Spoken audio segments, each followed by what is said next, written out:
Moi, ce que je trouve choquant pour connaître la prison de Fresnes, où je me suis rendu dans une vie professionnelle antérieure plusieurs fois, ce qui est choquant, ce sont les conditions de détention, notamment dans cette prison. Et donc, la démagogie qui consiste à pousser des cris d'orfraie quand on réalise qu'il y a des actions de type culturel, de type sportif dans les établissements pénitentiaires, heureusement qu'il y en a.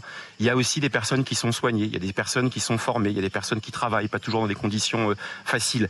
Donc, que l'administration pénitentiaire, qui à juste titre, parce qu'il y a un service formidable qui est en grande difficulté dans l'administration pénitentiaire, qui est le SPIP, le service de probation et d'insertion professionnelle, organise des activités justement pour préparer la réinsertion des détenus, pour avoir des activités. Alors on va se dire, oui mais c'est pas le genre d'activité auquel on s'attend. Qu'on fasse du workout, qu'on fasse des tournois de foot avec des surveillants pénitentiaires et des détenus.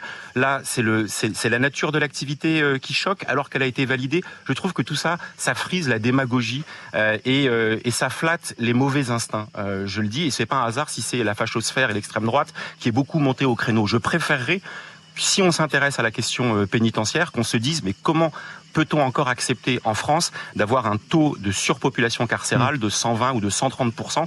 Je le dis sincèrement, c'est pas à l'honneur d'un pays comme le nôtre, et si on doit faire des efforts, c'est d'abord et avant tout sur les conditions de détention, et faire cela, c'est pas du laxisme, c'est tout simplement considérer que la prison, elle doit jouer pleinement son rôle, qui est celui de priver de liberté, mais pas d'humanité les personnes qui y vivent. Dernière question, Jérôme Guedj, est-ce que vous vous sentez bien, vous, au sein de cette coalition, quand certains élus de la NUPES accusent Israël d'apartheid, ou quand Jean-Luc Mélenchon se distingue par un silence assourdissant sur l'agression de Salman Rushdie? Moi, je me sens bien partout où je suis en liberté. Et je crois avoir montré que je suis libre de mes paroles. On est différents mais complémentaires dans la NUPES. Donc on aura des sujets sur lesquels on sera en désaccord, on les exprimera. Nous, on est liés par un accord électoral qu'on va essayer de faire vivre dans le débat politique, au Parlement, mais aussi dans le pays. C'est pour ça que je pense que, au-delà du travail parlementaire, il faut qu'il y ait aussi des mobilisations, du travail dans les territoires, dans les villes, dans chacune des circonscriptions, dans le mouvement social. C'est sur ces deux points précis. Écoutez, sur ces deux points précis, sur le premier, moi j'ai exprimé mon désaccord. Je trouvais que cette résolution, telle qu'elle a été proposée par nos camarades communistes, était pas pertinente. Le débat a été lancé.